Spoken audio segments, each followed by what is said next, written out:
Hey everyone, and welcome back to a new video. Last week I made a video on using local adjustments to photos in Lightroom, rather than global adjustments to the whole image, and using that finer control to improve your photo processing. If you want to watch that one first, it will help with this one. You can see it here, but make sure you come back. In that video, I included a bonus tip on how to use intersecting masks, and many people found that a revelation. So in this video, we're going to take a deeper dive into intersecting masks, and I'll show you how I use them in my processing.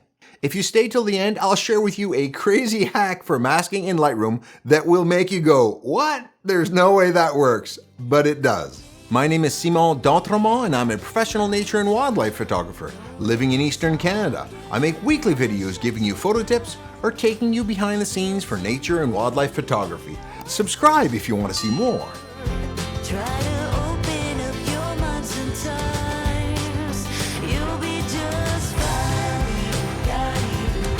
Okay, let's start off with the basics of intersecting masks. This type of mask comes from first applying a mask, which will apply your adjustments to a selected area. We used to do this with brushes, but now Lightroom has tools to automatically select parts of the image, like the subject or the sky.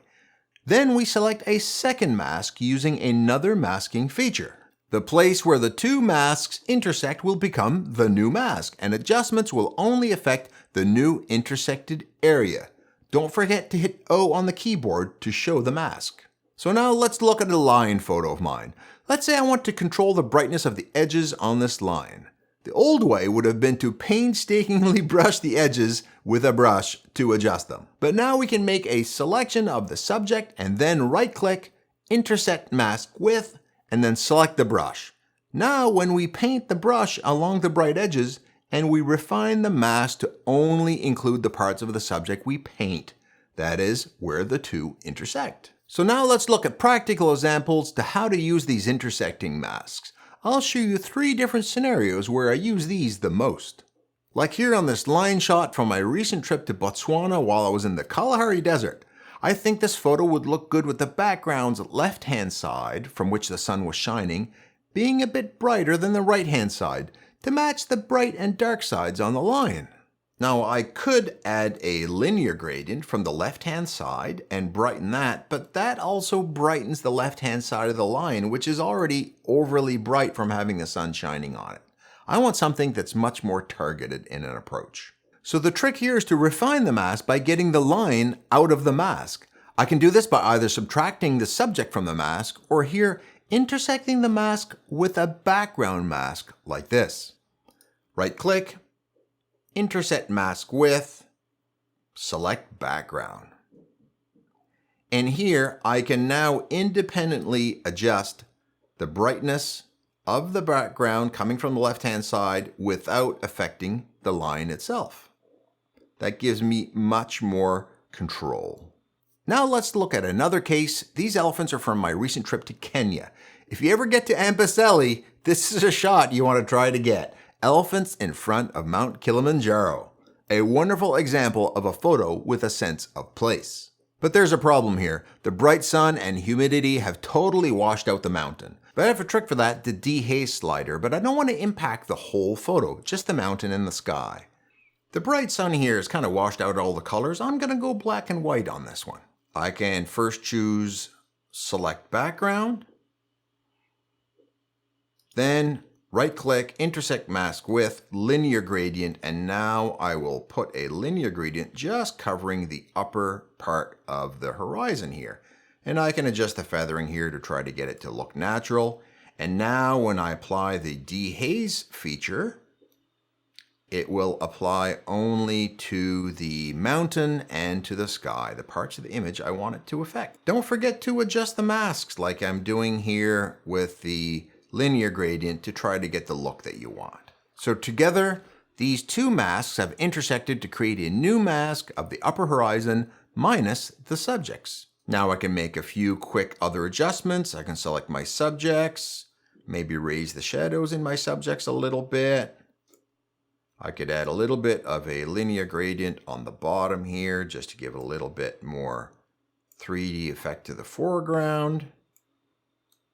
Little bit of a vignette here, just a bit, and There you go, there's my before and after. As you can see, we've made Mount Kilimanjaro pop from the frame, and that was a very important part of the scene this time. I'd like to thank the sponsor of this video, Skillshare. One of my goals this year is to keep improving my video editing skills, and Skillshare is the perfect place to hone my skills. Skillshare is the largest online community for creatives with thousands of classes led by industry experts across film, design, productivity, entrepreneurship, and a whole lot more. Skillshare can take your career or hobby to the next level. So this summer I plan to watch a lot of classes offered by Marquise Brownlee, known as MKBHD, who has a whole learning path on YouTubing, including planning your topics, shooting your footage, and editing it like a pro. I also plan to watch Marcel Patillo's classes on audio production in DaVinci Resolve, which I use for video editing. Can't wait to get in there. So give Skillshare a try. The first 500 people to use my link will get a 1-month free trial of Skillshare.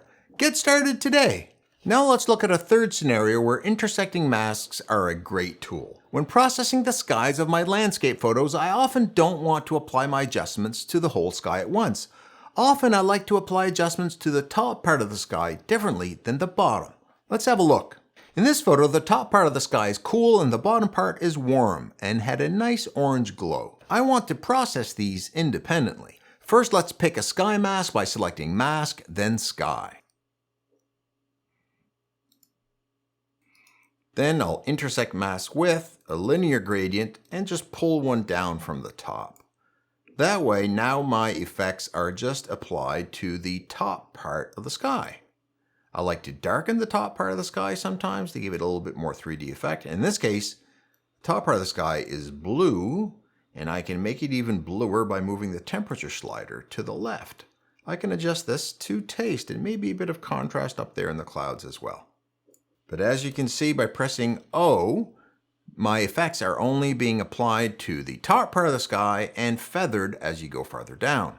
Now I'll create a new mask, selecting the sky, and then intersecting that with another linear gradient, this time coming from the bottom. So now as you can see in red, my mask is only being applied to the bottom part of the sky. I can lower the exposure for a bit more impact. I can raise the color temperature, move it to the right, and that will make the sky and the bottom part of the sky look much more orange, which I really liked in real life. I'll maybe add a little bit of saturation here too. Now let's look at the land. The easiest way to select that is to mask a mask of the sky, then invert the mask. So here we'll create a select sky mask, right click, invert mask. Now we've got the land selected. Now I can raise the shadows or raise the brightness, the overall exposure on the land, but something in that doesn't look quite right to me. And it's that the land, regardless of the distance from me, is being raised by the same amount of brightness. Usually there's a light fall off into the distance that makes them look a bit darker. The solution here is to intersect the current mask with a new linear gradient that makes the mask stronger at the bottom of the frame and weaker at the top. That way the back of the scene looks a bit darker. So right click, intersect mask with, linear gradient, and I will raise the linear gradient from the bottom. That way, if we click on O, we can see that there's less effect of the mask on the taller part and farther distant part of the land. And a few more tweaks, and here's the before and after. And I promised you a bonus tip, and this one is both weird and amazing. When you make masks using the masking features in Lightroom, the masks aren't always perfect. Sometimes they overselect or underselect. You see this a lot in sky masks with trees in the foreground, or with subjects that are furry or fuzzy or have hair, for example. The intersection between the mask and the areas that aren't masked isn't always perfect. What if I told you there's an easy fix for this? Let's look at this beautiful scene I had in Svalbard in Norway in May. A beautiful fjord and our ship in the harbor with calm water. The sky had a beautiful orange glow that doesn't show up well in the photos as it's too bright. To bring it back, I need to tame these highlights in the sky with a sky mask. So here I will click Mask and Sky. But do you see the problem? The mask has selected some of the mountains and land too. I didn't want that. So how do I fix this? Check this out. subtract, select sky.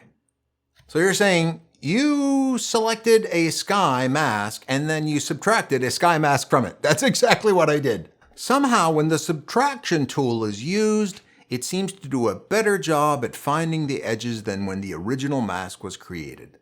The difference between the two masks is the part that I really didn't want in the mask in the first place. Then what you do is you right click on the mask and click on invert.